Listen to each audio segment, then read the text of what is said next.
প্রভু গো, আমি তো আমানতের খেয়ানত করে ফেললাম, মেহেরবানি করে আপনি আমাকে ক্ষমা করে দিন, আমাকে মাফ করে দিন। আল্লাহ, আমি গুনাহগার, তোমার নাম গাফফার, তুমি মেহেরবানি করে আমাকে মাফ করে দাও। এইভাবে যখন কান্নাকাটি আরম্ভ হয়ে গেল, মদিনার মসজিদে নববীর আশপাশে কাঁদে। আশপাশে যাদের বাড়িঘর তারা দৌড়ে গিয়ে বলে, ওগো নবীজি, আপনি আবু লুবাবার জন্য আল্লাহ রাব্বুল আলামিনের কাছে বলুন, আবু লুবাবার জীবনের গুনাহ যেন আল্লাহ মাফ করে দেয়। কারণ আল্লাহ রাব্বুল আলামিন কুরআনুল কারীমের ভিতরে জানায়া দিয়েছেন, ওয়ালাউ আন্নাহুম ইযলামু আনফুসাহুম জাউকা ফাস্তাগফিরুল্লাহা ওয়াস্তাগফারা লাহুমুর রাসূল লাওয়াজাদুল্লাহা তাওয়াবার রহিমা।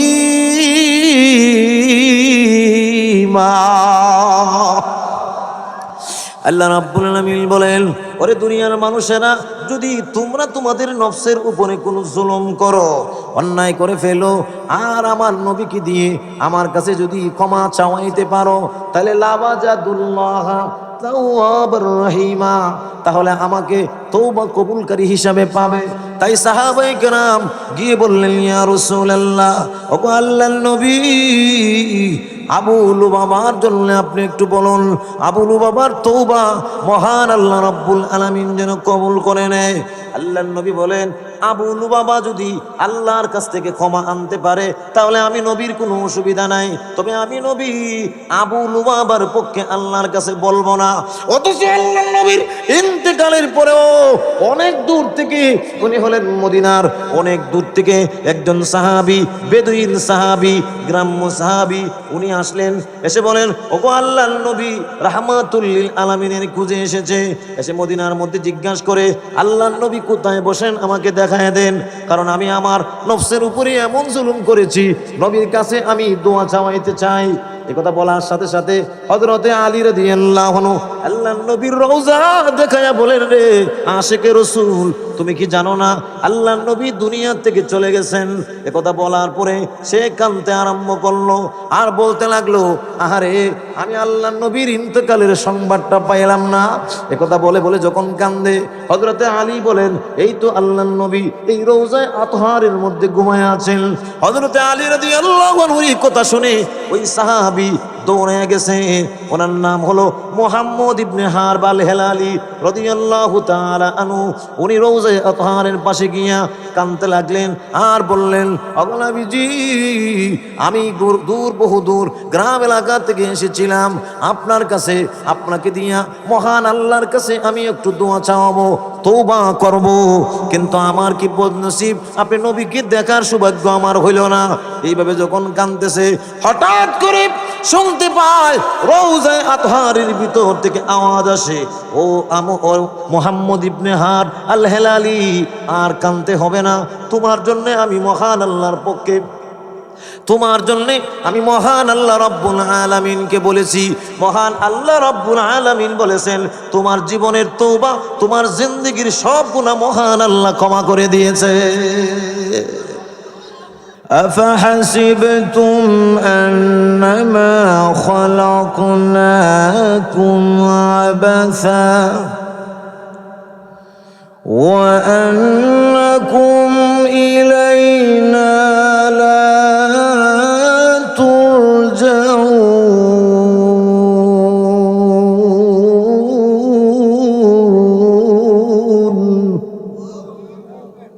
এত আসতে নি, আল্লাহু আকবার, কি ঘুম আসছে নি আপনাদের? একটু জোরে বলেন আল্লাহু আকবার। শোনেন, কোরআনের মাহফিলে যদি আল্লাহু আকবার না বলতে পারেন, তাহলে আর কোন জায়গায় বলবেন? কথা বলেন ঠিক কিনা? ঈমানের জোশ দেখিয়ে একবারে মরে গেছে আমরা। জোরে বলবেন, জোরে বলবেন, যতক্ষণ থাকবেন জোরে বলবেন, দেখবেন খালি আলোচনা উঠতে থাকবে ইনশাআল্লাহ। أفحسبتم أنما خلقناكم عبثا وأنكم إلينا لا ترجعون।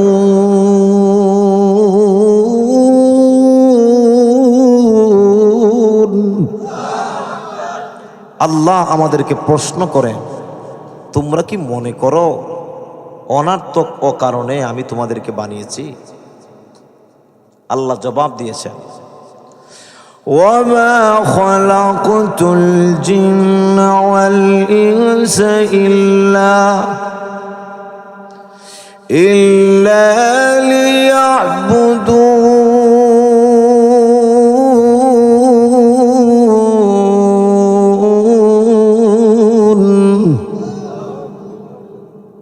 আল্লাহ কোরআনে বলে, মানুষ এবং জিন জাতিকে আমি একবারে সৃষ্টি করছি আমার ইবাদত গোলামির জন্য। ইবাদত করেছো কিনা জবাব দিতে হবে, এমনি ছেড়ে দেব না। কথা কোন ঠিক কিনা? ঠিক। সাআলাহুম খাযানাতুহা আলাম ইয়াতিকুম নাযীর।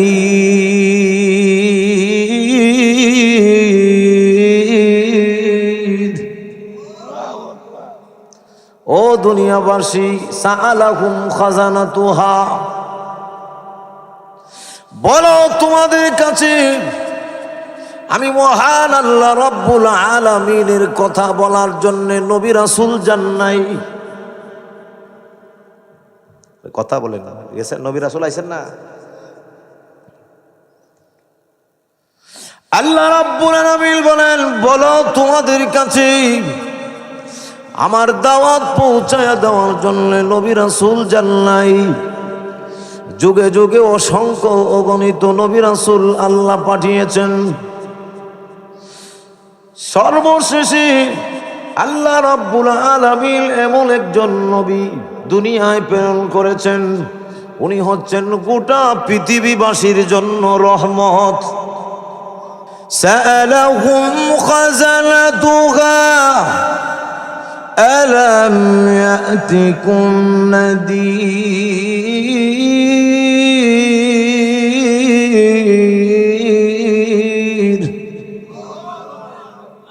তোমাদের কাছে কি সুসংবাদ প্রদানকারী যায় নাই? জাহান্নামের ভীতি প্রদর্শনকারী যায় নাই? কথা কোন গেছে? আল্লাহর নবীরা আমাদের কাছে আসছেন না? আল্লাহ রাব্বুল আলামিন বলেন, ইবাদত করলি কিনা, গোলামি করলি কিনা, নাকি মন চায় জিন্দেগি গুজার করলে, নাকি তোমার ইচ্ছা মতে চললে? এই কথার ব্যাপারে মহান আল্লাহ রাব্বুল আলামিনের কাছে আবার জবাব দিতে হবে। জবাব দেওয়ার জন্য আল্লাহ রাব্বুল আলামিন এই ব্যবস্থা কায়েম করেছেন। আল্লাহ রাব্বুল আলামিন জবাব নিবেন, প্রত্যেকের কাছ থেকে জবাব নিবেন। আমার কাছ থেকে প্রশ্ন করবেন, আপনার কাছেও প্রশ্ন করবেন। এমন রব আমাদের বিচার করবেন, যেই রব আমার সব জানেন, আমার জীবনের গোপন গুনাহ জানেন, মোবাইলের গুনাহ জানেন, ইন্টারনেটের গুনাহ জানেন। রাতের অন্ধকারে দরজা লাগাইয়া মোবাইলে আমি স্ক্রিনে কোন জিনিস দেখেছি সেই ব্যাপারে উনি জানেন। আমি অন্ধকারে কোন গুনাহ করেছি এই গুনাহ রবের জানা। আমি কোন নারীর সাথে জিনায় লিপ্ত হয়েছি এই গুনাহ মহান আল্লাহর জানা। আমার জীবনে আমি কার জমি ফাঁকি দিয়েছি মহান আল্লাহর জানা। আমার জীবনে আমার কোন বোনের হক নষ্ট করেছি মহান আল্লাহর জানা। দুনিয়ার বিচারকের সামনে যদি আপনি দাঁড়ান, তাহলে বিচারক আপনার সব বিষয় জানে না। উকিলের মার পেছে অনেক সময় সত্য ও মিথ্যা হইয়া যায়। আর কথা আমার একজনে বলে, হুজুর আমার ছেলের আমি এলএলবি পড়াই। আমি কই এই শয়তানের পড়া বাদ দেও। রাগ হয়ে যাবে যারা এলএলবি পড়ায়, কিন্তু এটা হলো বেঈমানি বিদ্যা, বাটফারির বিদ্যা, সত্তরে মিথ্যা বানাইলায়। আর যদি এলএলবি পড়ে ভালো রাস্তায় থাকে, এটা তো আলহামদুলিল্লাহ সব পাইব। আর কথা কোনটা কিনা? দুর্নীতির ওই আকড়াই বসে, আমরা দেশে আছে না সব জায়গায়, দুর্নীতির ওই আকড়াই বসে জাহির করে জ্ঞান, কলম দিয়ে কামায় টাকা আবার ধরে সাধুর বান। ওরা শিক্ষিত শয়তান ওরা শিক্ষিত শয়তান। ওরাই হলো দেশের লাগি মহামারীর মতন, পাহিলে কলম টেকাইয়া চালায় ওরা নির্যাতন। সুদের টাকায় ওদের বুড়ি, ঘুষের টাকায় ওদের ভুরি, করে যে টান টান। ওরা শিক্ষিত শয়তান, ওরা শিক্ষিত শয়তান, ওরা শিক্ষিত শয়তান, ওরা শিক্ষিত শয়তান। সার কীটনাশকের দাম বাড়ায় সিন্ডিকেট করিয়া, আর কথা কয় দিনে রাতে দান করিতে চাষি যায় ভাই মরিয়া।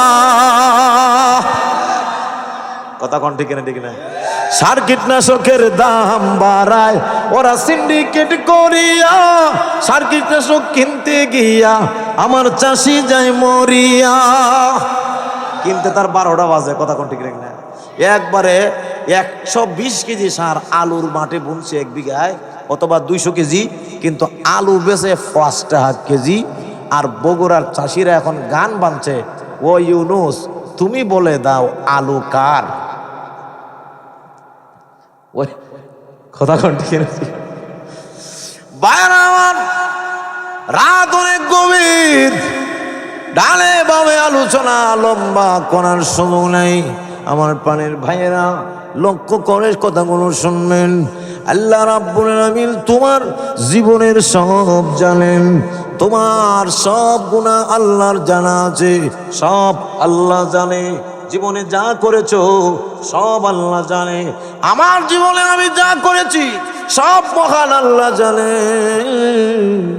এজন্য এমন একজন বিচারকের সামনে দাঁড়াইয়া তোমার জীবনের হিসাব দিতে হবে, যেই বিচারক তোমার জীবনের সব জানেন। কোনো ধোঁকাবাজির আশ্রয় নিলে চলবে না, কোনো বাটপারি চলবে না, কোনো ঘুষ এই জায়গায় চলবে না। আল্লাহ রাব্বুল আলামিন বলেন, ও বান্দা তোমাদের প্রত্যেককে আমি আল্লাহ আলাদা আলাদা করে তোমাদের কাছ থেকে হিসাব নিব। সুতরাং আমি মহান আল্লাহ রাব্বুল আলামিন এমন বিচারপতি, আমি আল্লাহ যদি তোমার বিচার করি তাহলে তোমার জীবনে জাহান্নাম ছাড়া কোনো গতি নাই। কথা কোন ঠিক কিনা? ভাইরা আমার, আমি আপনাদের সামনে সূরাতুল আহজাবের 72 নম্বর আয়াতে কারিমা তেলাওয়াত করেছি। আমার তেলাওয়াতকৃত আয়াতে আল্লাহ রাব্বুল আলামিন আমানত নিয়ে আলোচনা করেছেন। এরা আমার, আমি খুব তাড়াতাড়ি বলবো, সময় কম, এজন্য আমার কথা আপনারা সবাই বুঝেননি? কথা সবাই বুঝেন? খারাপ লাগতেছে নি? খারাপ লাগতো না, আনসারি আমি, বুঝছেন? এটা আল্লাহর দেওয়া নিয়ামত। রাত্রে মানুষ ঘুম থেকে আমার বয়ান উঠতে আই হয়, এটা আমার রেকর্ড। গতকালকে আরেক কয়দিন আগে গেছি পাবনা, যে ঠান্ডা ওইখানে আমার কম্বল মুড়ি দিয়ে আমি স্টেজে যাইছি। পরে গিয়া দেখি ময়দানে লোক নাই, বয়ান শুরু হয়েছে, ঘন্টার পরে ময়দান ভরে গেছে, কম্বল মুড়ি দিয়েও লোক আইসা বয়ানও বইছে। এটা আমার পাওয়ার না, পাওয়ার হইল আল্লাহর কোরআনের। কথা বলেন ঠিক কিনা? ভাইয়েরা আমার, মন দিতে শুনবে। আমার প্রাণের ভাইয়েরা, আমি বলতেছিলাম মহান আল্লাহ রাব্বুল আলামিন সূরাতুল আহজাবের ভিতরে আমানত নিয়ে আলোচনা করেছেন। মুফাসসিরিন কেরাম তাফসীরের কিতাবের মধ্যে লিখেছে আমানত 3 প্রকার। একটা হলো কথার আমানত, আরেকটা হলো দায়িত্বের আমানত, আরেকটা হলো মালের আমানত। কথার আমানত আবার 2 প্রকার, একটা হলো আল্লাহর কথা, আরেকটা হলো রাসূলের কথা।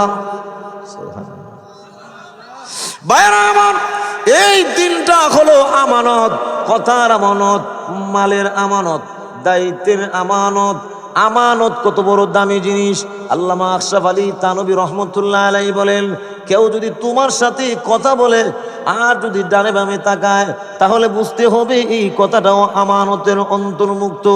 আমার প্রাণের ভাইয়েরা, আমানত এত বড় দামি জিনিস। কোরআন শরীফের একটা আয়াতের দিকে লক্ষ্য করলে আমানত কত বড় দামি জিনিস আমরা বুঝতে পারি। আল্লাহর নবী মক্কা থেকে মদিনায় যখন গেলেন, মদিনার 3টা গোত্র ছিল ইহুদি। একটার নাম হলো বনি কুরাইজা, আরেকটার নাম হলো বনি কাইনুকা, আরেকটার নাম হলো বনি নজির। আল্লাহর নবী রাহমাতুল লিল আলামিন। এই 3 গোত্রের সাথে আল্লাহর নবী চুক্তি করলেন। নবীজি তাদের সাথে চুক্তি করলেন, বহিরাগত কোনো হামলা যদি আমাদের উপরে আসে তোমরা তাদেরকে সাহায্য করবে না, আর আমি নবীও কোনোদিন তাদেরকে সাহায্য করব না। পরস্পর চুক্তি। নবী বললেন, তোমাদের উপরে যদি কোনো আক্রমণ আসে আমি তাদেরকে সহযোগিতা করব না, আর আমাদের উপরে কোনো আক্রমণ আসলে তোমরা এদেরকে সহযোগিতা করবে না। একটু কথা শুনবেন, এখানে বললেই আমি আমার কথা চলে যাব।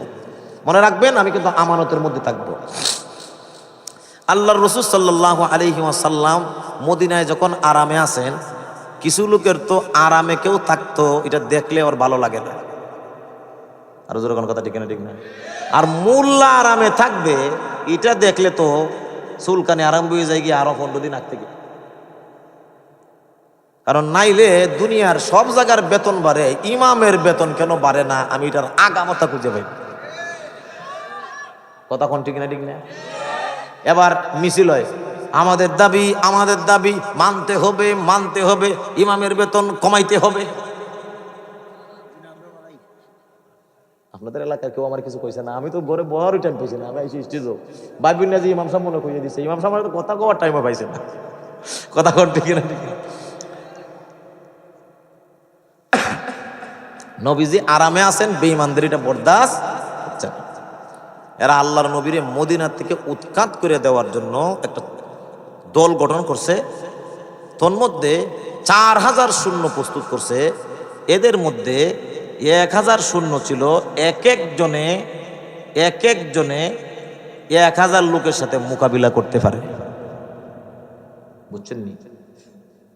এই ঘটনা যখন নবীর কাছে গেল, মক্কা থেকে মদিনায় আক্রমণ করার জন্য সব লোক নিয়ে আইছে। এদের মধ্যে একটা গোত্র ছিল, এই গোত্রর নাম হলো কবিলায়ে গাতফান। এরা হলো লাঠিদার পেশাদার বাহিনী। টাকা যে দেয় এর পক্ষেই মার করতে যায়, পরিজনে আগে মাইরে লাই, এরপরে সত্য মিথ্যা কার অন্যায় কার নেয় এটা বুঝে। আমরা দেশে এরকম কিছু লোক আছে, টাকা যে দেয় এর পক্ষেই মার করতেও যায়, আছে না? টাকা দিলেই মার করে। এই লোকটা কি সত্য কথা বলে না মিথ্যা কথা এটা পরে তা আগে ফিরিলা। আর যেরকম কথা, আমার কথা বুঝেন না আপনারা? সিলেটে না আপনারা? আমার কথা বুঝেননি? আগে ফিরিলা, আগে মার, এরপরে দেখ মনে সত্য না মিথ্যা। এদেরও লাডিয়াল বাহিনীর নাম হলো কবিলায়ে গাতফান। এই কবিলায়ে গাতফানকে বলেছে যে খাইবার এলাকায় যত খেজুর হয় সব তোমাদেরকে দিয়ে দেব, আমাদের সাথে মাইর করতে আসো, মুহাম্মদকে মদিনার থেকে নিশ্চিহ্ন করে দেব, উৎখাত করে দেব। নবীজি সংবাদ শুনে সাহাবায়ে কেরামরে নিয়ে পরামর্শ করলেন। হযরত সালমান ফার্সি বললেন, ইয়া রাসূলুল্লাহ, আমি বাহির দেশে দেখেছি কোনো বহিরাগত আমলা হইলে একটা গর্ত খনন করে সাময়িক ট্যাগ দেওয়ার জন্য। আপনি একটা কাজ করেন, একটা গর্ত খনন করতে পারেন। আল্লাহর রাসূল পরামর্শ অনুযায়ী 15 হাত প্রশস্ত 3.5 মাইল লম্বা একটা বড় গর্ত করলেন। 10 হাত জায়গা গর্ত করার জন্য 40 জন লোক নিযুক্ত করলেন। সালমান ফার্সির বাগে যে অংশে পড়ছে, এই অংশে সালমান ফার্সি আর আল্লাহর নবী নিজেও একটা অংশে নবীর নাম রাখলেন কাজ করার জন্য। সুবহানাল্লাহ, বাড়িতে কইও। গোটা পৃথিবীর নেতাদেরকে আল্লাহর নবী শিক্ষা দিলেন, কর্মীকে দিয়ে কাজ করাইতে হলে আগে তোমাকে কাজ করতে হবে। বাহির রাষ্ট্র থেকে খালি হুকুম দিবা, এই রাস্তা দখল করিলা, রাস্তা দখল করিলা, ইরম নেতাগিরি আর নবীর নেতাগিরি এক না। এগুলো হলো বাটপারি ছাড়া আর কিছু না। জোরে কোন কথা ঠিক কিনা? ঠিক না? বাহির দেশ থেকে আইয়া এরা নেতা হয়ে যায় কি, আর আপনি আমার ছেলে ফেলে রাস্তায় মরে। কথাটা কি খারাপ কইছি? রাগ হইলে আমার কিচ্ছু করার নাই। হাসিনারই বয় ভাই না, তোমারই কিতা বয়? হাসিনার আমলে আমরা এই সমস্ত ওয়াজ করছি, নেটে দেখলে। কথা কোন ঠিক কিনা? ঠিক। আমরা এই লাইনে যখন আইছি তখনই বুঝছি কোন দিন আমার 1400 হান্দাই লিব, এটা নিয়ত করে আইছি। আমরা বউরেও কইছি যে এত খান্দ না, দুনিয়ায় আইছি যাইতাম গা, গেলেই জান্নাত। আরে কথা কয় না, গেলেই কি জান্নাত। আমরা বয় আছে। বিপ্লব মানে জীবন দেয়া বসে থাকা নয়, সে কোনোদিন আসবে না রে করো যদি ভয়। বিপ্লব মানে জীবন দেয়া বসে থাকা নয়, সে কোনোদিন আসবে না রে করো যদি ভয়। আসবে বিজয় রক্ত আর জীবনের বিনিময়। বিপ্লব মানে জীবন দেয়া বসে থাকা নয়, সে কোনোদিন আসবে না রে করো যদি ভয়। বিপ্লব মানে জীবন দেয়া বসে থাকা নয়, সে কোনোদিন আসবে না রে করো যদি ভয়। ঠিক কিনা? যদি ভয় করেন তাহলে সত্য কথা উচ্চারণ করিতে পারিবেন না। আল্লাহর নবী নিজের নামও রাখলেন লিস্টে। এক সাহাবী বলেন, তখন মদিনার মধ্যে দুর্ভিক্ষ, পেটে পেটে খাবার নাই, পিঠ গোড়ার কাপড় নাই, প্রচন্ড শীত, শীতে তরতর করে কাঁপতেছে। আর মদিনার খেজুর গাছগুলোতে খেজুর ফেঁকে আছে, কে যুদ্ধ করতে আসবে? এমতো এরকম বিপদের সময়ে এদিকে বনি কুরাইজারা নবীর সাথে চুক্তিভঙ্গ করেছে, এরা এদের সাথে দল দিয়েছে। এমত অবস্থায় নবীজির টেনশন, এক তো বনি কুরাইজা যদি আমাদের সাথে গাদ্দারি করে তাহলে আমাদের বিবি সন্তান তারা বাসায় সেফ না, কারণ আমার ঘরেই তো শত্রু, তাহলে আমি কিভাবে সেফ থাকবো? নবীজির টেনশন। 2 নম্বর হইল গাছে খেজুর পাকা, মানুষের পেটে খাবার নাই, পিঠ গোড়ার কাপড় নাই, প্রচন্ড ঠান্ডার সময়ে কে যাবে যুদ্ধ করতে? নবীজি চিন্তিত হইয়া, কেমন দুর্ভিক্ষ বুঝেন, যুদ্ধে যারা মাটি যারা কাটেন এদের মধ্যে একজন সাহাবী এসে বললেন, ইয়া রাসূলুল্লাহ, আপনি আমার পেটের দিকে তাকায় দেখেন, কিদার যন্ত্রণায় আমি একটা পাথর বেঁধে রেখেছি। উনি বলেন, আমি আইসা দেখি আল্লাহর রসুলের চেহারা চেনা যায় না। আমি অনেক কষ্ট করিয়া নবীরে খুঁজে বের করছি, করার পরে আল্লাহর নবীর কাছে যখন আমার কিদার কথা জানালাম, নবীজি বললেন, ও সাহাবী, তুমি তো তোমার পেটের কিদার যন্ত্রণায় একটা পাথর বেঁধে রেখেছো, তুমি তাকায়া দেখো আমি নবীজি পেটের কিদার যন্ত্রণায় 2টা পাথর বেঁধে রেখেছি। এই এত আরামে ইসলাম আসে না। নবীজির ত্যাগে, সাহাবায়ে কেরামের ত্যাগে আজকে আমরা এখানে ওয়াজ করতে পারতেছি। আল্লাহর নবী, বিশ্ব নবী রাহমাতুল লিল আলামিন বললেন, ও সাহাবী, আমি নিজেও ক্ষুধার্ত, তাকায় দেখো আমি নবীজি নিজেও 2টা পাথর বেঁধে রেখেছি। যাই হোক ভাইরা আমার, এদিকে সালমান ফারসি রাদিয়াল্লাহু আনহু উনি যে বলেছিলেন, ওগো নবী, গর্ত খনন করলে কিছুটা টেকেল দেওয়া যাবে। ওনার যে বন্ডকের অংশ, এই অংশের ভিতরে বড় একটা পাথর পড়ে গেল। হযরত সালমান নবীজিকে খবর দিলেন, ইয়া রাসূলুল্লাহ, এত বড় পাথর পড়েছে, এই পাথর আমি সালমান উঠাইতে পারি না, এত আপনার দাগ দেওয়া, তার বাহিরে যাওয়ারও কোনো সুযোগ নাই, পাথরও উঠানো যায় না। আল্লাহর নবী রাহমাতুল লিল আলামিন এই কথা শুনে পাথরটা উঠানোর জন্য যখন গেলেন, নবীজির গায়ে আল্লাহ রাব্বুল আলামিন জান্নাতি 4000 পুরুষের শক্তি দিয়েছিলেন। আল্লাহর নবী কুরআন শরীফের আয়াত পড়েন, আর পাথরের মধ্যে নবীজি আঘাত করলেন। যখন পাথরে আঘাত লেগে পাথরটা ফেটে গেল আর আগুনের স্ফুলিঙ্গ বেড়ে উঠল, আল্লাহর নবী বললেন আলহামদুলিল্লাহ। আবার যখন নবীজি আঘাত করলেন, পাথরটা ফেটে 2 ভাগ হয়ে গেল, টুকরা হয়ে গেল, আর আগুনের স্ফুলিঙ্গ বের হলো। নবীজি বললেন আলহামদুলিল্লাহ। সাহাবীরা বলেন, ওগো নবীজি, আপনি কেন আলহামদুলিল্লাহ বললেন? আপনার আলহামদুলিল্লাহ বলার কারণ কি? আল্লাহর নবী বলেন, সাহাবীরা রে, তোমরা তো আসল জিনিস দেখো না। আমি নবী যখন কোরআনের আয়াত পড়ে প্রথমবার আমি আঘাত করলাম, তখন আল্লাহ রাব্বুল আলামিন ফেরেশতার মাধ্যমে রোম সম্রাটের রাজত্বগুলো আমার চোখের সামনে তুলে ধরে বললেন, ওগো নবীজি, ভয়ের কোনো কারণ নাই, চিন্তার কোনো কারণ নাই।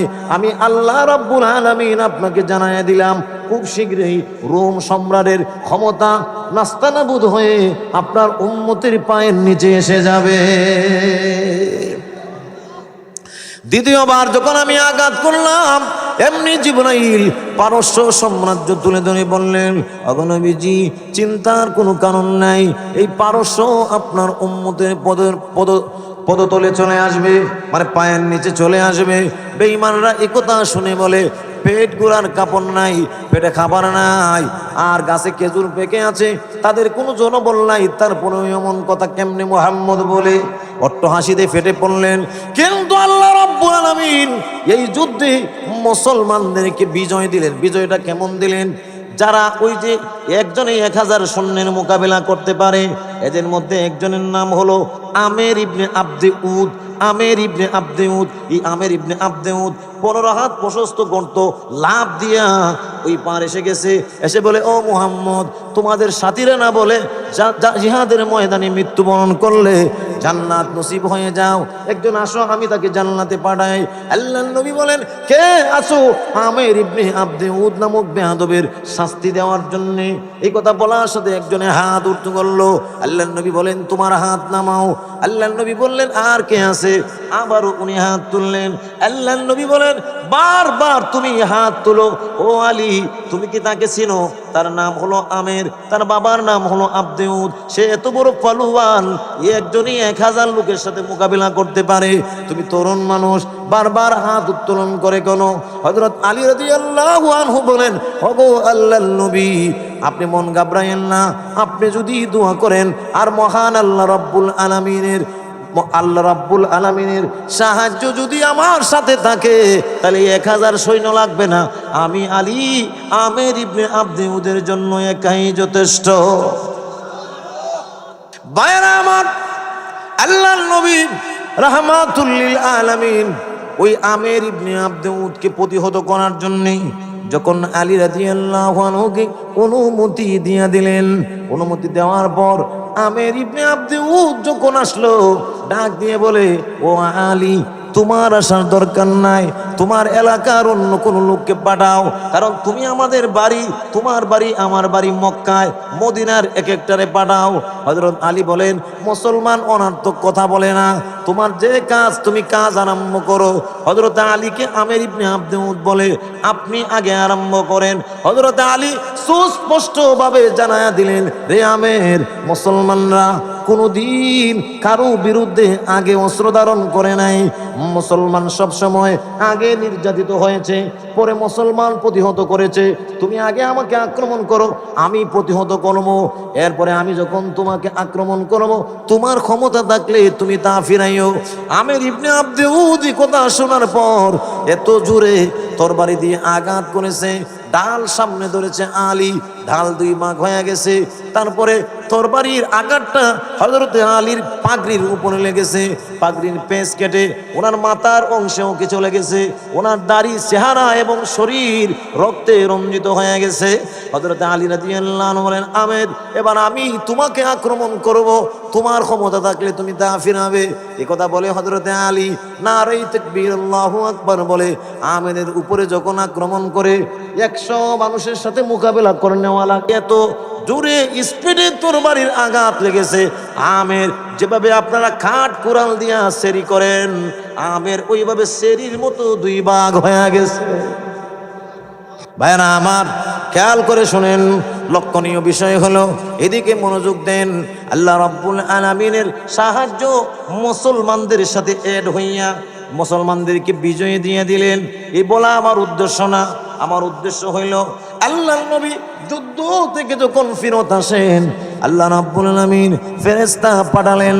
ফেরেশতার কাজ হলো, ও জিবরাইল, আমার নবীকে জানায়া দাও, এই যুদ্ধে জঙ্গে আযাবে অনেক ফেরেশতারা অংশগ্রহণ করেছিল, তারা এখনো তরবারি জমা দেয় নাই। নবীকে জানায় দাও, তারাও যেন তরবারি জমা না দেয়। এই যে বনি কুরাইজা নবীর সাথে গাদ্দারি করে বেঈমান কাফেরদের সাথ দিল, বেঈমান কাফেরদের সাথে যুক্ত হলো, এদেরকে আল্লাহ রাব্বুল আলামিন একটা শাস্তির বিধান করবেন। সুতরাং একটা খুশুসি বৈঠকের আয়োজন করেন। আল্লাহর নবী খুশুসি বৈঠকের আয়োজন করলেন। এই বৈঠকের সিদ্ধান্ত হলো, বনি কুরাইজাদের যারা বৃদ্ধ আছে এদের কাছ থেকে জিজিয়া নেওয়া, নারীদেরকে মুক্ত করা, ছেড়ে দেওয়া, আর যুবক যারা আছে এদেরকে হত্যা করে ফেলা। আল্লাহর বিধান। নবীজি যখন খুশুসি বৈঠকে এই আলোচনা করলেন, আলোচনা করার পর আল্লাহ নবী রাহমাতুল লিল আলামিন জানায়া দিলেন, ও আমার সাহাবীরা, চিন্তা করো না, পেরেশানগ্রস্ত হইও না, আমি নবী জানাইয়া দিলাম, এই যে কথা এখানে আলোচনা হলো, এই কথাটা হলো আমানত, কারো কাছে বলা যাবে না। কিন্তু ঘটনাক্রমে এই মজলিসে আল্লাহর নবীর একজন প্রিয় সাহাবী আছে। ওই সাহাবী একদিকে নবীর প্রিয়, আবার আরেকদিকে বনি কুরাইজাদের সাথে তার একটা আত্মীয়র সম্পর্ক আছে। এই সাহাবীর নাম হলো আবু লুবাবা রাদিয়াল্লাহু আনহু। আবু লুবাবা রাদিয়াল্লাহু আনহু এই মজলিসে ছিলেন। ওই মজলিসে থাকার পরে বনি কুরাইজারা যখন জিজ্ঞাসা করলো, ওরে আবু লুবাবা, গতকাল তোমাদের নবী মুহাম্মদ খুশুসি বৈঠকে আমাদের ক্ষেত্রে কি সিদ্ধান্ত নিলেন? আবু লুবাবা মুখে বলে নাই, ইশারায় দেখাইছে। আপনারা কি বুঝছেন? কথা কর, আপনারা কিছু বুঝছেন নি ইশারাটা? হ্যাঁ হ্যাঁ হ্যাঁ, জোরে কর না। আপনারা যদি বুঝেন কেটে ফেলবে বোঝায়, তাইলে বনি কুরাইজা ওয়ালারাও বুঝেছে। কথা কন ঠিক না? ঠিক না? এমনি আবু লুবাবা বলেন, প্রভু গো, আমি তো আমানতের খেয়ানত করে ফেললাম, মেহেরবানি করে আপনি আমাকে ক্ষমা করে দিন, আমাকে মাফ করে দিন। আল্লাহ, আমি গুনাহগার, তোমার নাম গাফফার, তুমি মেহেরবানি করে আমাকে মাফ করে দাও। এইভাবে যখন কান্নাকাটি আরম্ভ হয়ে গেল, মদিনার মসজিদে নববীর আশপাশে কাঁদে। আশপাশে যাদের বাড়িঘর তারা দৌড়ে গিয়ে বলে, ওগো নবীজি, আপনি আবু লুবাবার জন্যে আল্লাহ রাব্বুল আলামিনের কাছে বলুন, আবু লুবাবার জীবনের গুনাহ যেন আল্লাহ মাফ করে দেয়। কারণ আল্লাহ রাব্বুল আলামিন কুরআনুল কারীমের ভিতরে জানায়া দিয়েছেন, ওয়ালাউ আন্নাহুম ইযযালামু আনফুসাহুম জাউকা ফাস্তাগফিরুল্লাহা ওয়াস্তাগফারা লাহুমুর রাসূল লাওয়াজাদুল্লাহা তাওয়াবার রহিমা।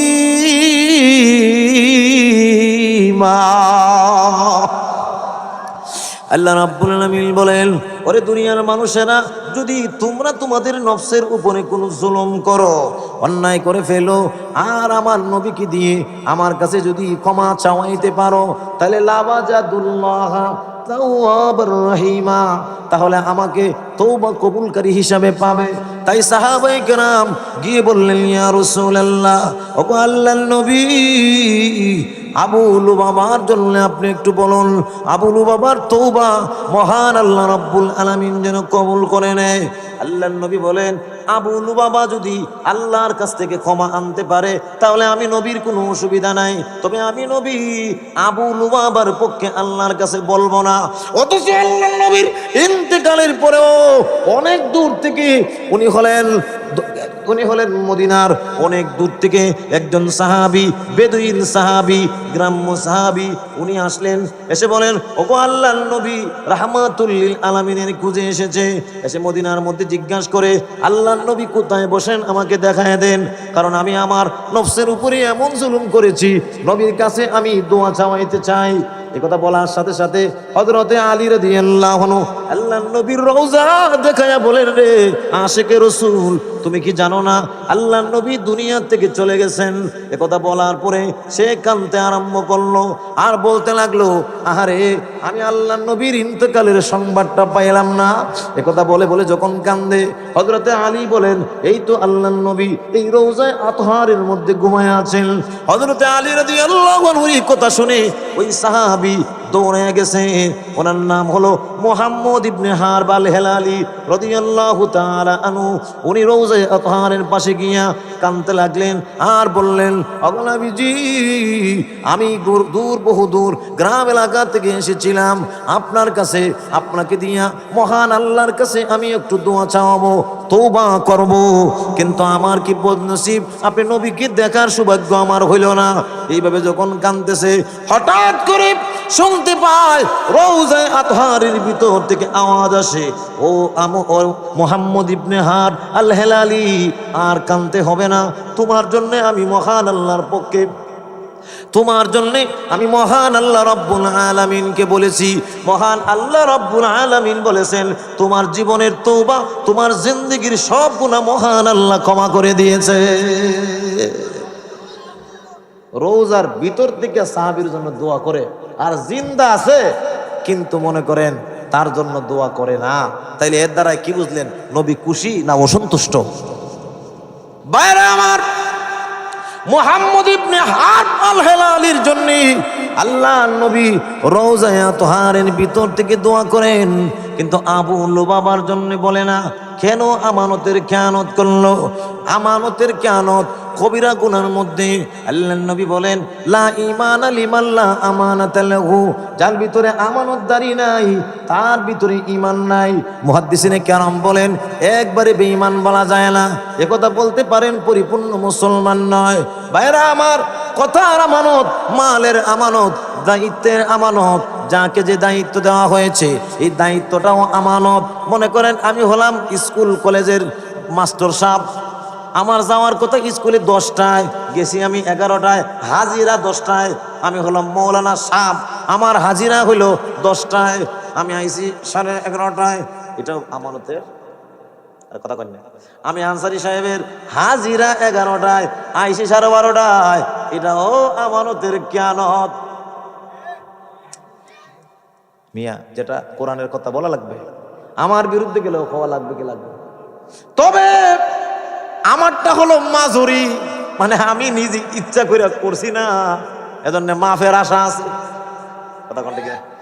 কিন্তু ইচ্ছা করে করলে ঝামেলা আছে না?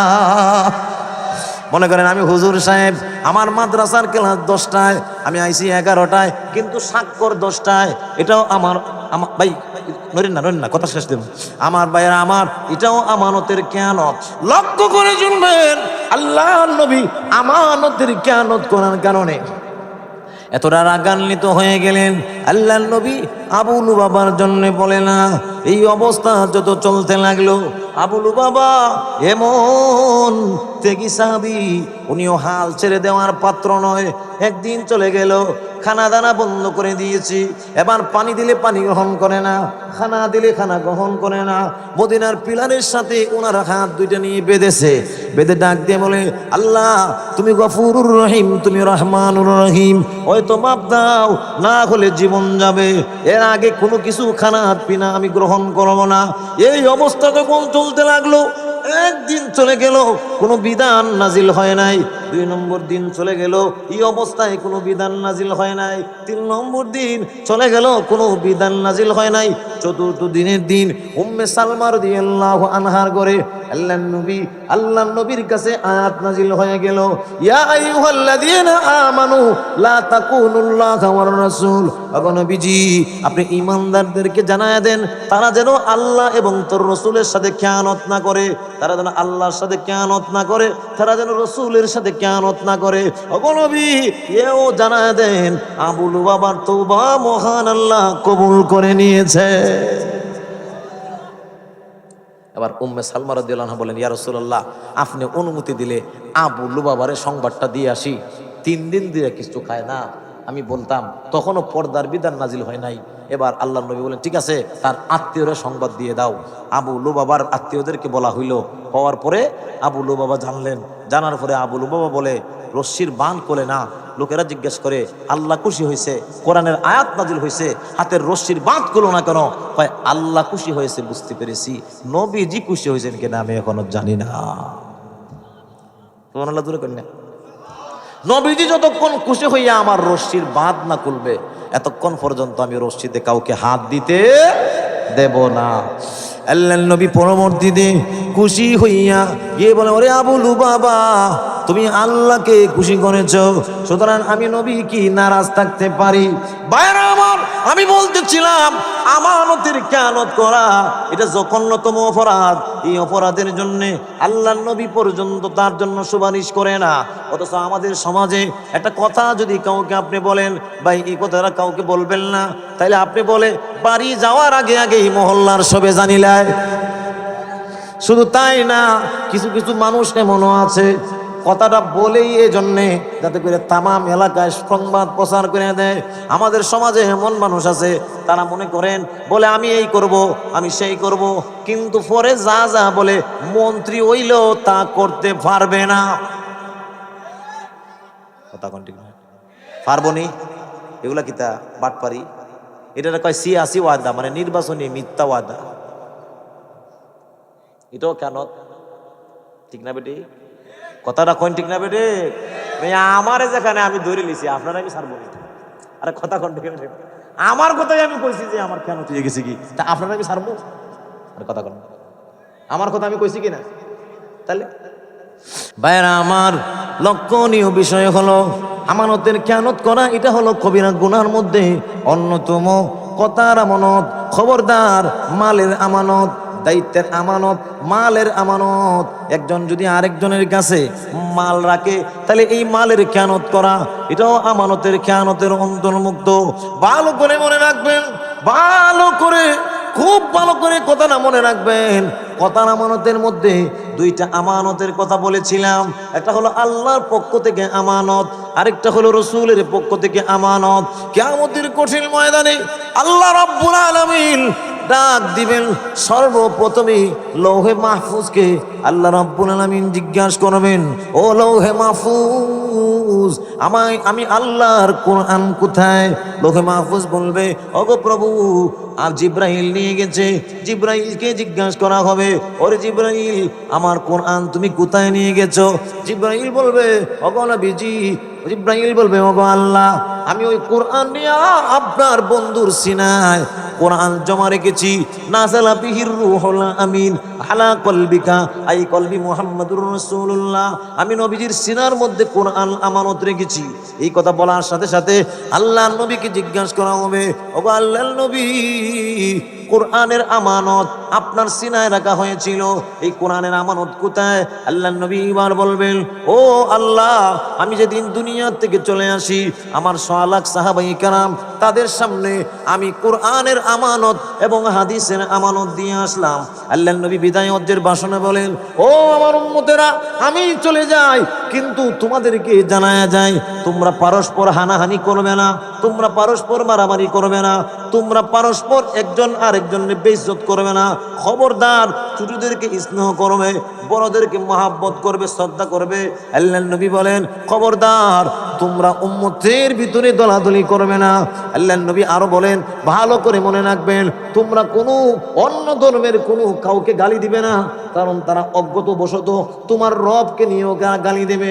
আল্লাহর নবী শেষে যে কথাটা বলেন, ও আমার উম্মত, ভালো করে শুনে রাখো, আমি নবী তোমাদেরকে জানায়া দিলাম আমি চলে যাই, কিন্তু তারা কুফিকুম আমরাইন, আমি নবী তোমাদের জন্য দুইটা জিনিস রেখে যাই।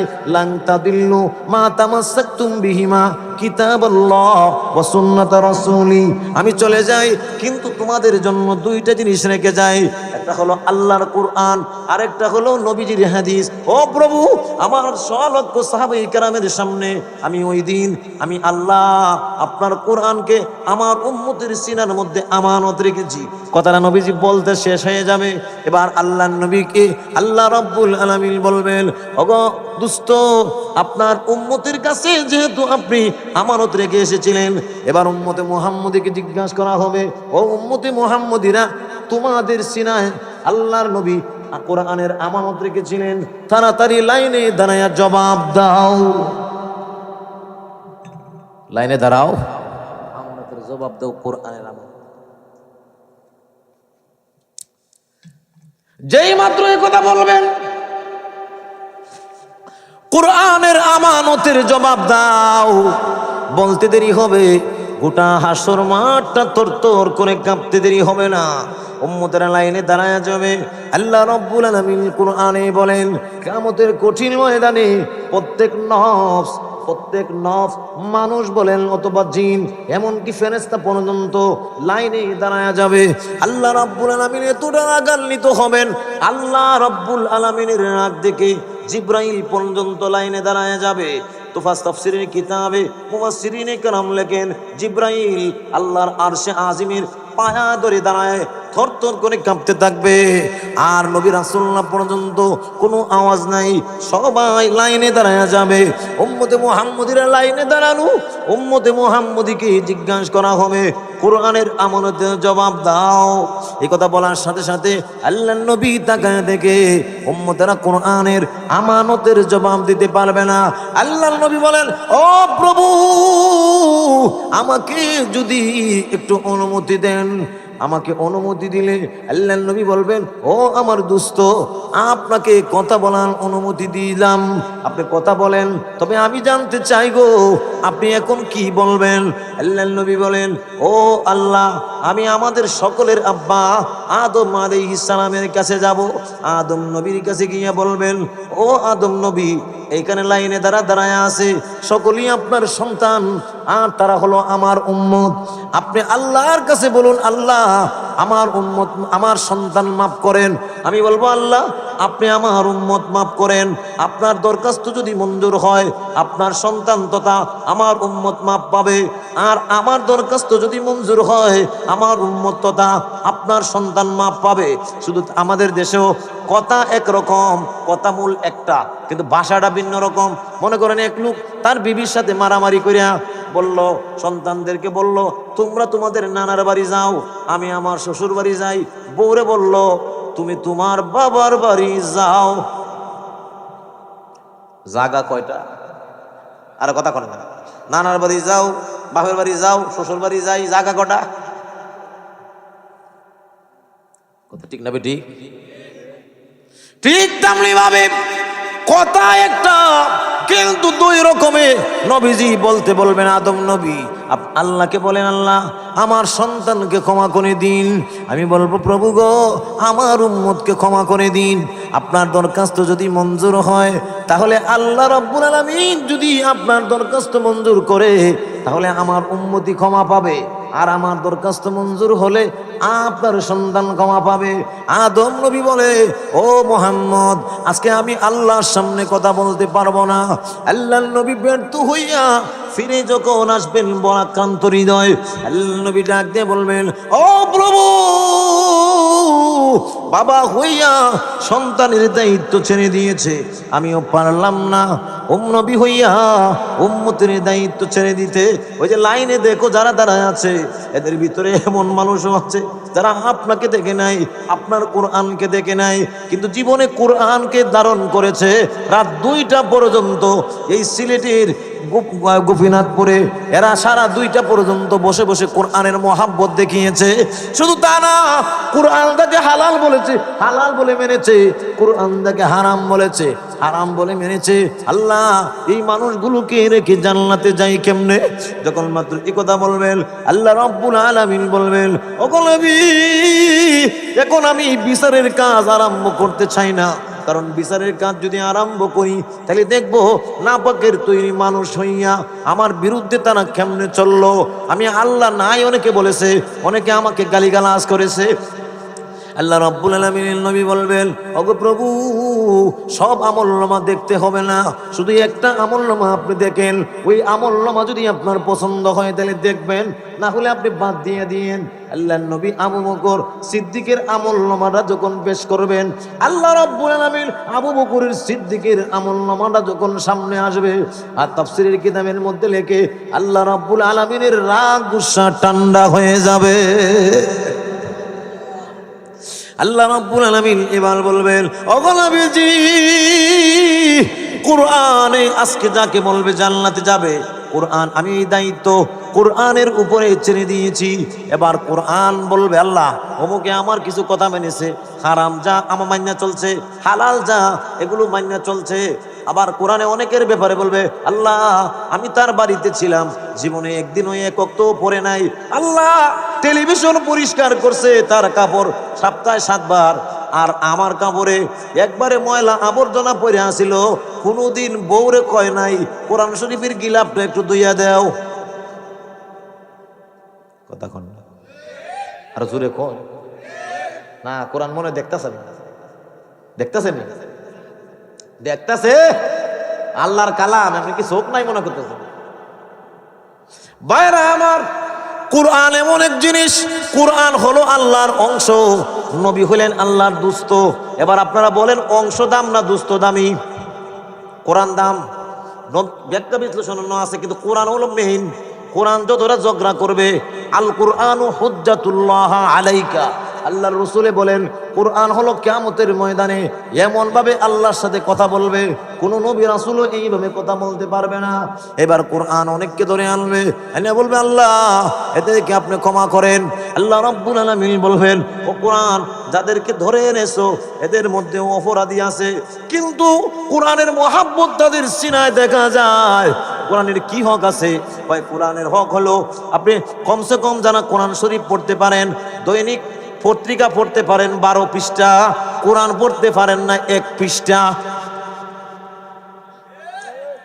আর কথা কোন ঠিক না? যে ওয়াজটা করতেছি, যে ওয়াজটা দরকার নেই রে ভাই। আজকে যদি এরা আয়োজন না করতো আপনি এই ওয়াজ পাইতেন কই? ওয়াজ তো আপনারা এই এখানে কম বছর ধরে করেন, কথা কই না? হ্যাঁ, 2 নম্বর মাহফিল ওয়াজ যেটা কইরা গেলাম এটা মনে রাখুন ভাইরা আমার। কোরআন তো কোনটাই কানবে, অপরাধীদের মধ্যেও থাকবে, কিন্তু অপরাধীকে আল্লাহ রাব্বুল আলামিন ক্ষমার ঘোষণা দিয়ে দিবে। কারণ কোরআনের মহাব্বত তাদের সিনায় দেখা যায়।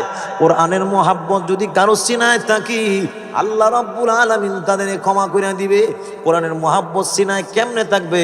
কয় কোরআন তেলাওয়াত করতে হয় কেমনে? কয় ফজরের নামাজের পরে সূরা ইয়াসিন পড়বেন, যোহরের নামাজের পরে সূরা ফাতিহা, আসরের নামাজের পরে সূরা নাবা, মাগরিবের পর সূরা ওয়াকিয়া, এশার পরে সূরা মুলক, এই 5টা সূরা পড়বেন। হাফেজে কোরআন যারা আপনাদের জন্য কমসে কম 1 পারা কোরআন শরীফ দৈনিক তেলাওয়াত করা, কারি সাহেব যারা কমসে কম 5 পৃষ্ঠা হইলেও তেলাওয়াত করা, এটা হলো কোরআনের হক। শুধু তাই না, যারা একদম কিছুই পারে না এদের জন্য সূরা ফাতিহা শুদ্ধ করে শিখা লাগবে, এটা শিখতেই হবে। সাথে আরো 4টা সূরা শুদ্ধ করতে হবে, ফাতিহা সহ 5টা সূরা। মনে করেন সূরা ফাতিহা আরো 4টা সূরা, এরপরে মনে করেন আপনাকে সানা শিখতে হবে, এরপরে মনে করেন আউযু বিল্লাহ বিসমিল্লাহ শিখতে হবে, এরপরে মনে করেন সুবহান রাব্বিয়াল আযীম, সুবহান রাব্বিয়াল আলা, সামি আল্লাহু লিমান হামিদা, এরপরে মনে করেন তাশাহুদ শিখতে হবে, এরপরে দুরূদ শরীফ শিখতে হবে, দোয়ায়ে মাসুরা শিখতে হবে। শিখবো না শিখতে হবে? এক কথা বলেন জোরে, শিখবো না শিখতে হবে? আরো জোরে, শিখতে হবে। সুখ সংবাদ শুনে জানাজায় অনেক মানুষ আসে, বাবার জানাজায় দাঁড়াইয়া দোয়াও পারে না এমন সন্তান আছে না নাই? আছে না নাই? ধন সম্পদ জীবনে যা আছে কোনো কিছুই থাকবে না, সব চলে যাবে।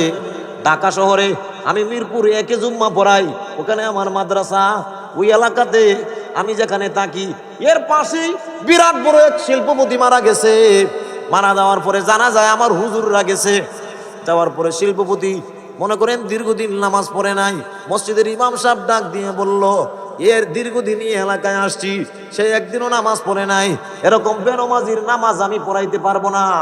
এবার এই কথা বলার পরে অনেকে রিকোয়েস্ট করলে বলল কাফারা দেন।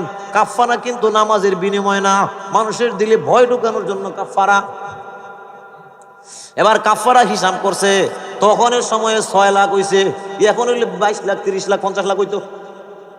এবার সে তার হলো একাধিক গার্মেন্টস আছে, সে হলো শিল্পপতি। এবার ছেলে ঢাকায় বাসায় কয় ডানে বি মসজিদ বায়ে বি মসজিদ, হালাই নামাজ পড়লো না কা? কিতা কয়? ডানে বি মসজিদ বায়ে বি মসজিদ, হালাই নামাজ পড়লো না কা? এখন আমরা কাফারা দিবার লাগছি, এখন আমরা কাফারা দিবার লাগছি। তাইলে ছেলে শিল্পপতি বাপের ছেলে 6 লাখ টাকা বাপের নাজাতের জন্য দিত, এটা হাডে কুলায় না। কার জন্য আপনি কি করে মরেন? কথা কন না, আরো জোরে কো। সুদে ঘুষে খাইয়া ছেলের জন্য লাগছেন, লাত্তি মাইরা খবর নামাইবো তোমার। আর নামাইয়া মদ খাইবো, গাঞ্জা খাইবো, আফিম মরফিং হিরোইন কুকেন ক্যাকটাস বাং গাঞ্জা হাশিস তিলা নকি জবিব খাইয়া আপনার কবরে ফেলে জুলুম দিন। এবার একজনে কইতে পারে হুজুরে মনে হয় তাহলে মদ খায়, মানে নাম পাইলো কোনে, তাই না? ঘটনা এটা না। ওরে ভাই, তফসিরের কিতাব পড়তে পড়তে আমরা হাফেজ হয়ে গেছি। কি তফসিরের কিতাবের মধ্যে কেমনে কোনটা সব লেখা আছে আল্লাহর রসুলে ভুলে গেছেন। তিলা কারে কয়, নকি কারে কয়, জবিব কারে কয়, এরপরে আফিম কারে কয়, মরফিম কারে কয়, হুরিউন কারে কয়, কুকেন কারে কয়, ক্যাকটাস কারে কয়, বাং কারে কয়, গাজা কারে কয়, হাশিস কারে কয়। এটা আলাদা ওয়াজ দিও। মদ গাঞ্জার ভয়াবহ পরিণতি এদের কইব না, একদিনে সব কইলে পরের বছর আর দাওয়াত দিব না। কথা কন ঠিক না? ঠিক না? وَنُنَزِّلُ مِنَ الْقُرْآنِ مَا هُوَ شِفَاءٌ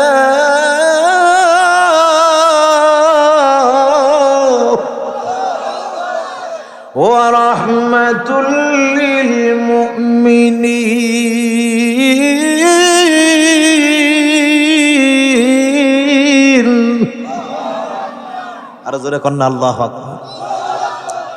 এবার কোরআনের হক বুঝছেন নি, এখানে বলতেছিলাম না কোরআনের হক, যে কোরআন আপনি এইভাবে পড়বেন। এবার মনে করেন শিল্পপতি তার কথাটা খাইলে লাই, এবার জানাজার নামাজে ও কয় ডানে বি মসজিদ বাঁয়ে বি মসজিদ, হালায় নামাজ পড়লো না কা, এখন আমরা কাফারা দিবার লাগছি। ও যখন মাত্র এই কথা কইল ইমাম সাহেব কয় কাফারা যদি না দেয় তাহলে নামাজ পড়াইতাম না। এবার মাইনকাসি ভাই পড়িয়া আইনা কাফারা দিছে, এটা হলো ইচ্ছা না, তাও জুড়ে দিছে, নাহলে নামাজ হইতো না, বেদাল না। এবার শিল্পপতির ছেলে দাঁড়াইছে, আল্লাহু আকবার, আত্তাহিয়াতুল্লাহি রাব্বিল আলামিন, আল্লাহুম্মা সাল্লি আলা মুহাম্মাদ ওয়া আলা আলি মুহাম্মাদ কামা সাল্লাইতা আলা ইব্রাহিম ওয়া আলা আলি ইব্রাহিম ইন্নাকা হামিদুম মাজিদ। কিচ্ছু হইছে? কতক্ষণ কিচ্ছু হইছে? আল্লাহুম্মা গলা হাইয়িনা মাইয়িতিনা ওয়া শাহিদিনা ওয়া গায়িবিনা কাবিরিনা যাকিরিনা আল্লাহুম্মা নামুদু মিন ফা'তা। হইছে কিছু না? ডক্টর ইঞ্জিনিয়ার আপনি যাই হন না কেন, নামাজে জানাজার দোয়া আপনার শিখা লাগবে। কথা কন না? মুসলমানের সন্তান হইয়া 5টা সূরা আপনার শুদ্ধ শিখা লাগবে, সানা শুদ্ধ করা লাগবে, সানা শুদ্ধ করা লাগবে, তাশাহুদ শুদ্ধ করা লাগবে, দয়ামা সূরা শুদ্ধ করা লাগবে, এমনকি জানাজার দোয়াও শুদ্ধ করা লাগবে, না হলে জীবনে বড় লস করবেন। ভাইরা আমার, আপনি যদি 5টা সূরাও শুদ্ধ করে পারেন, কিয়ামতের ময়দানে বলতে পারবেন আল্লাহ আপনার কোরআনের 5টা সূরা আমি সিনায় রাখছিলাম, নাইলে কেমনে চেহারা দেখাবেন, কেমনে মুখ দেখাবেন? ওরে ভাইরা আমার, দুনিয়ায় দেখেন সামবেদ, ঋগ্বেদ, যতুর্বেদ, অথর্ববেদ গায়, এরা যেভাবে সামবেদ মুখস্থ না কইরা, ঋগ্বেদ মুখস্থ না কইরা, অথর্ববেদ মুখস্থ না কইরা, যজুর্বেদ মুখস্থ না কইরা আস্তে আস্তে বিকৃতি হয়। মুসলমানের সন্তান হইয়া আমরা যদি 5টা সূরা কইরা সিনায় সংরক্ষণ করি, তাহলে কোরআন তো সংরক্ষণের দায়িত্ব আল্লাহ নিয়েছেন, কিন্তু আল্লাহর বান্দারা কি দায়িত্ব নেবে না? কথা কন না? নবীকে তো আল্লাহ দায়িত্ব নিয়েছেন, সাহাবীরা বলেন নবীর দায়িত্ব আল্লাহ নিয়েছেন, কিন্তু আমরা উম্মত হিসাবে কি দায়িত্ব আমাদের নাই? ভাইরা আমার, কথা শেষ করে দেই। বলতেছিলাম আল্লাহ রাব্বুল আলামিন, এবার আল্লাহ রাব্বুল আলামিন বলবেন, ও কোরআন, তোমার মায়া, তোমার মোহাব্বত যে নফসের অন্তরে আছে, আমি আল্লাহ রাব্বুল আলামিন তাদেরকে মাফ করে দিলাম, আর তাদের সাথে যারা মিলে চলেছে আমি আল্লাহ এদের উসিলায় এদেরকেও ক্ষমা করে দিলাম। আল্লাহ রাব্বুল আলামিন আমার তেলাওয়াতকৃত আয়াতে বলেন, ইন্না আরাদনাল আমানাতা আলাস সামাওয়াতি ওয়াল আরদ, এই কোরআনের এত ভারী আমানত আমি আল্লাহ পাহাড়কে দিতে চেয়েছি, পাহাড় নেয় নাই। আমি আল্লাহ আসমানকে দিতে চেয়েছি, আসমান নেয় নাই। ওয়াল জিবালি ফাআবাইনা আইয়াহমিলনাহা, পাহাড় নেয় নাই, জমিনে নেয় নাই, আসমানে নেয় নাই। এই ভারী দায়িত্ব মানুষ গ্রহণ করেছে। আল্লাহ রাব্বুল আলামিন বলেন, ইন্নাহু কানা যালুমান জাহুলা, অথচ মানুষ হলো মূর্খ এবং অতিশয় জালেম। ভালো করে শুনেন, আল্লাহ বলেন কোরআনের দায়িত্ব নিয়েছে মানুষ হইল জালেম। কথা কন কি? মানুষ হইল, আরে আমি না, কোরআন শরীফ আপনি উল্টান তাফসীর দেখাই দেব। আল্লাহ বলে মানুষ হইল জালেম, আবার বলে অতিশয় মূর্খ। মূর্খ হওয়ার পরেও, জালেম হওয়ার পরেও এরা কোরআনের দায়িত্ব নিছে। এজন্য আল্লাহ রাব্বুল আলামিন মানুষের নাম আশরাফুল মাখলুকাতের লিস্টে উঠাইয়া দিয়েছে।